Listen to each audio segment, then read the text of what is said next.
sëriñ Babacar leer kese la min nuuriha nekk na ci leer gi ko yàlla defar taatu nee na topp yàlla kese la sëñ Babacar kenn du mus ngaa gis ku sàcc ne barke sëriñ Babacar mus nga koo dégg wala triandi nit ñaan barke sëñ Babacar taalibeem pire dafay diiñ dafay correct du fen du wax lu dul dëgg taalibeem laa la wax de pire bu Cheikh Al Khalifa yar ci leeram kenn mënu laa dévier parce que dalay doy sëkk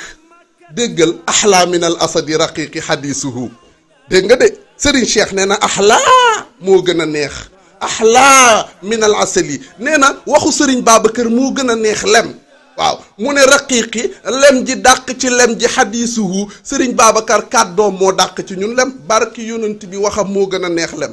boo ko weddee kaay ma mayaat la tuuti ci kàddu gi nga diglu ko da nga xam ne Serigne Babacar si kàddoom bokkul ak lem waaw lu waatal tuuti kàddu gi ma ñëw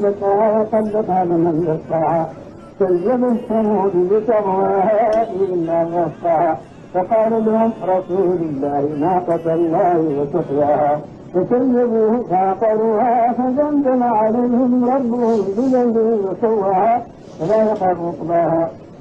والله اكبر